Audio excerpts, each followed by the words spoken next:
سڵاوتان لێبێ مناڵە ئازیزەکانی هاوڕێم چۆنن؟ هیوادارم زۆر باش بن. وەک ئەزانن ئێمە لە ژیانی ڕۆژانەمان بۆ ڕایکردنی کارەکانی ڕۆژانەمان پێویستمان بە چەندین ئامێر و ئەمڕازی گرنگ هەیە کە وای کردووە کارەکانمان زۆر بە خێرایی و بەبێمان دووبوون ئەنجام بدەین. بەڵام ئێوە ئەزانن ئەم ئامێر و ئەمڕازانی بەردەستمان هەر بەم ئاسانیە نەگەیشتۆ بەم ئاستە بەرزەی ئێستا؟ بێگومان هەموو شتێک سەرەتایەکی هەیە. بۆ ئەمانەش سەرەتایەکیان هەبووە تۆ بڵێ لای مرۆڤە سەرەتاییەکان یاخود لە سەردەمانی ڕابردووشدا ئەم ئامێرانە هەر بەم شێوەیە بەردەست بووبن؟ بێگومان نەخێر. کەواتە وەرن با ئەمڕۆ باسی ئامڕازێکی زۆر گرنگی ژیانی ڕۆژانەمان بکەین کە گەورەترین بەشی شارستانیە، ئەویش پێنووسە. بەیەکێک لە هەرە گرنگترین داهێنانەکانی مرۆڤ دادەنرێت. بێگومان ئەم پێنووسەی بەردەستمان لە لای مرۆڤە سەرەتاییەکان نەبووە. ئەی باشە چیان کردو بۆ ئەوەی پەیامەکانی خۆیان بگێنن؟ یاخود چیان کردووە کاتێک ویستویانە ڕووداوەکانی ژیانیان تۆمار بکەن یان بینووسنەوە؟ وەرن بەرن پێتان بڵێن. تابلۆ ئەشکەوتیەکانی پێشمێژوو. مێژووی تۆمارکراوی مرۆڤ لە دەوروبەری 3000 ساڵ پێش زاین دەست پێ دەکات. بەڵام مێژووی تابلۆ زۆر لەوە کۆنترە. مێژوەکەی ئەگەڕێتەوە بۆ نزیکەی 40,000 ساڵ لەمەو پێش. وەکو وتمان لە سەرەتادا پێنووس بوونی نەبووە، بەڵکو لە لای مرۆڤە سەرەتاییەکان لە بری پێنووس بە بردی تیژ یا بە خوێنی ئەو ئاژەڵانەی ڕاویان دەکرد لەسەر تاشەبەرد یاخود دیواری ئەشکەوتەکان ئەو وێنە و هێمایانەیان دەنەخشان کە مەبەستیان بوو بێت کە ڕەنگە زۆربەتان لە فیلمە بەڵگەنامەیەکان ئەو دیمانانەتان بینی بێت. پێنووس لە سەردەمی میزۆپۆتامیا، لە سەردەمی شارستانیەتی میزۆپۆتامیا کە مێژوەکەی ئەگەڕێتەوە بۆ نزیکەی 3400 ساڵ پێش زاین. بۆ یەکەم جار پێنووسێک داهێنرا. باو باپیرە داهێنەرەکانمان شێوازێکی نووسینیان پەرە پێدا کە بە بناغەی نووسینی مۆدێرندا دەمرێت. ئەویش پێیان دەگوت نووسینی مەخی. بۆ هەڵکەندنی ئەم شێوە نووسینە ئامڕازێکیان داهێنا کە ئەویش پێنووسێک بوو لە دار یاخود کانزا دروست دەکرا. ئەو پێنووسە لە خوارەوەی شێوەیەکی پان و تیژی هەبوو. بۆ نووسینی فشار ئەخرایە سەر پێنووسەکە و لەسەر پارچە قاڵبێکی گڵین ئەو بابەتەی خۆیان بیانویستایە دەیان نەخشان. داهێنانی پێنووسی مێخی و نووسینی مێخی وە چەرخانێکی گەورەی مرۆڤایەتی بوو چونکە بەهۆیەوە توانیان مێژووی سەردەمی خۆیان بۆ ئێمە بنووسنەوە. پێنووسی قامیشی میسری کۆن لە دەوروبەری نزیکەی 3200 ساڵ پێش زاین میسریە کۆنەکان بە دروستکردنی پێنووسی قامیش جێپەنجەی خۆیان لە مێژووی مرۆڤایەتی دادانا. بۆ دروستکردنی پێنووس سوودیان لە لق و پۆپی ڕۆکی قامیژە بینی. پارچەیەکیان لێدا ئەتاشی لە سەرێکەوە پڕ دەکرا لە ڕنگ و لە سەرەکەی تریشەوە بە دوو بەشدایان ئەتاشی و بەو شێوەیە نوکێکی پانی تیژیان لێ دروست دەکرد. دواتر لەسەر پارچە کاغەزێکی دروستکراو لە ڕۆکی قامیش دەیان نووسی. پێنووسی کانزایی و پارچە تەختەی ڕووپۆشکراوی مۆم.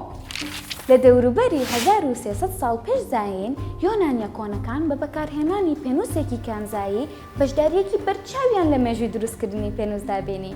ئەم پێنووسە لەسەر پارچە کانزایەکی پتەوی وەکو مەس دروست دەکرا کە لە سەرێکی نوکتیژ و کۆتاییەکی پان بێکهاتبوو. بەڵام ئەزانن بەم پێنووسە لەسەر چی ئەیان نووسی؟ لەسەر پارچە تەختەیەک کە بە مۆمێکی شل ڕووپۆشکرا بوو. ئەم داهێنانەی یۆنانیەکان زۆر بەسوود و گرنگ بوو چونکە لە پارچەیەکی سوکەڵە و گرنگ دروست کرا بوو کە مرۆڤ دەیتوانی بۆ نووسینی یادداشت و تێبینیەکانی ڕۆژانەی هەروەها گۆڤار و خوێندن سوودی لێ ببینێت. پێنووسی فڵچە لە سەردەمی چینی کۆندا. لەم بەشەی دۆزینەوەی پێنووسدا چینیە کۆنەکان لە دەوروبەری 300 ساڵ پێش زاین توانیان داهێنانێکی مەزن بکەن. ئەویش بە دۆزینەوەی پێنووسی فڵچەیی بوو. بە پێچەوانی پێنووسی قامیشی ئەم پێنووسیان توانی کار ئاسانیەکی باش بکە لە هونەری نووسیندا. پێنووسی فڵچە لە ڕیشاڵی مووی ئاژەڵان دروستکرا بوو کە بە دەستێکی دروستکراو لە لقی داری بامبۆ ئامادەکرا بوو. بە گۆڕینی فشار و گۆشەی فڵچەی خەتنووسەکانی چین دەیانتوانی کۆمەڵێک هێڵ و شێوازی نووسینی بەرفراوان دروست بکەن بە بەکارهێنانی ڕەنگێکی وشوکراو کە لە پێکاتەکانی زەوی دروستکرا بوو. دواتر بەهۆی تێکەڵکردنی بە ئاو شل دەکرایەوە. دواتر نووسینەکانی خۆیان پێدەنووسی. بەم شێوازەش ئەم ئامڕازە ڕێگەی بە نووسینی جوان و پڕهەز دەدا لە دەربینەکانی ژیانە. پێنووسی پەڕ لە دەوروبەری ساڵانی 600 زاینی لە ئیسپانیا ئامڕازێکی نووسین بە ناوی پێنووسی پەڕ دەرکەوت. ئەم پێنووسە لە پەڕی باڵی باڵندەکان وەکو قاز دروست دەکرا. پێنووسی پەڕ بووە باوترین پێنووس لە وڵاتانی ئەوروپا بۆ ماوەی 1800 ساڵ بەکار هاتووە. بۆ دروستکردنی پێنووسی پەڕ پەڕەکانی بەشی خۆی ڕووی قەدی پەڕەکە لێ دەکرانەوە، نوکەکەی بە وردی تیژ دەکرا بە بوونی درزێکی بچووک لە نوکەکەیدا ڕێگە بە پێنووسەکە دەدرا کە بتوانێت مەرەکەبیان ڕەنگ هەڵبگرێت کە دواتر بە نەرمی بەسەر پێسی وشکراوی ئاژەڵانیان قاغەز دەهێنرا. نووسین و وێنە ئاماژەکانی خۆیان لەسەر دەنەخشاند. پێنووسی مەرەکەبی میسری لە زمانی کوردیدا بە وشەی مەرەکەب بەپێی پرتووکی هەمبانە بۆرینە پێی دەوترێ جەوهەری ڕەش. ئەم جۆرە پێنووسە ئەتوانین بڵین داهێنانێکی نوێیە، بەڵام مێژووی پێنووسی مەرەکەب دەگەڕێتەوە بۆ هەزاران ساڵ لەمەوبەر. ئەوەی دەکرێت بە یەکەم پێنووسی مەرەکەب دابدرێ لە میسری عەرەبیدا لە ساڵی 950 زانیدا بەرهەمهێنراوە.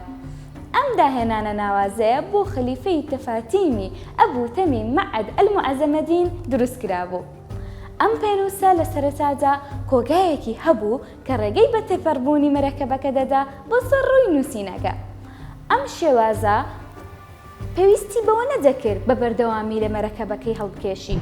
ئەوەی ماوەتەوە لەسەر ئەم پێنووسە بیڵێن ئەوەیە کە ئەم جۆرە بووە ڕێگا خۆشکەر بۆ دروستکردنی چەندین جۆری تری پێنووسی مەرەکەب، لەوانە پێنووسی مەرەکەبی دافینشی، پێنووسی جۆن شیفەر و چەندین جۆری تر. پێنووسی سەرتۆپ کە لە ڕووی بازرگانیدا سەرکەوتوو بوو. بیرۆکەی ئەم پێنووسە 1970 هاتە ئاراوە، بەڵام زیاتر لە 20 ساڵی خایان تاوەکو سەرکەوتنی بەدەستهێنا. لە ساڵی 1938 ڕۆژنامەنووسی مەجەڕی لازلۆ بیرۆ ئەرکی تاوەکردنی پێنووسی سەرتۆپی گرتە ئەستۆ بە سوودوەرگرتن لە بناغی پێنووسەکەی جۆن جەیلاوت کە پێشتر باسمان کرد. بیرۆ پێنووسێکی سەرتۆپی پەرە پێدا کە ڕۆشتنێکی نەرمی بەردەوامی بۆ ڕەنگەکان دابین دەکرد بەبێ ئەوەی پێویستی بە نوقمکردن یان پڕکردنەوە هەبێ. ئەمەش لە ڕێی کۆگای مەرەکەب و شێوازی تۆپی کانزایەکەوە بوو. ئەم جۆرە پێنووسە بووە پێشەنگی داهێنەرانە کە بووە دڵخوازترین و باشترین پێنووسی سەردەم کە دواتر تا ئێستاش چەندین جۆر پێنووسی لەسەر دروستکرایەوە و تا ئەم ساتەش ئێمە سود لەو داهێنانە دەبینین. کۆتا جۆری پێنووس ئەم پێنووسەیە، پێنووسی دیجیتاڵی یان پێنووسی زیرەک. لە ساڵی 2008دا بواری ئامڕازەکانی نووسین پێشکەوتنێکی بەرچاوی بەخۆیەوە بینی بەهۆی بڵاوبوونەوەی بە فراوانی پێنووسە دیجیتاڵی و زیرەکەکانەوە. ئەم ئامێرە مۆدێرنانە کە بۆ کارکردن بە هاوبەشی لەگەڵ تابلێت و سکێچپادی دیجیتاڵی دروستکراون، توانای نوێیان هێنایە جیهانەکانی پەروەردە و دیزاین و پەیوەندیکردنەوە. پێنووسی دیجیتاڵی پەیوەندیەکی بێکێشە لە نێوان کردەی فیزیکی و نووسین کایەی دیجیتاڵیدا پێشکەش بە بەکارهێنەران دەکا بە تێکەڵکردنی هەستەوەر و تەکنەلۆژیای پێشکەوت و ئەم پێنووسانە دەتوانن دەستنووس و شێوە و تێبینیەکان هەڵبگرن و بیانگۆڕن بۆ شێوەیەکی دیجیتاڵی کە بە ئاسانی دەتوانرێت هەڵبگیرێت و هاوباشی بکرێت و دەستکاری بکرێت. لەگەڵ پەرەسەندنی ئامێرە دیجیتاڵیەکان پێنووسی دیجیتاڵیش پەرەیسەن. بەرهەمهێنەران تایبەتمەندیەکانی وەک هەستیاری بەستان، ڕەتکردنەوەی دەستی بلوتوزیان زیاد کرد. ئەم پێشکەوتنانە ڕێگەی بە بەکارهێنەران دەدا بە وردی و دەست بەسەر داگرتنی زیاتر بنووسن و وێنە بکێشن و گەشە بکەن. بە درێژایی ساڵان پێنووسی دیجیتاڵی بۆتە ئامڕازێکی سەرەکی بۆ هونەرمەندان و دیزاینەران و پیشەگەران کە بۆ کارەکانیان پشت بە ئامێرە دیجیتاڵیەکان ببەستن.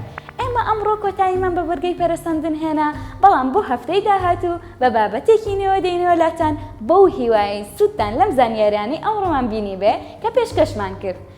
خواتان لەگەڵ!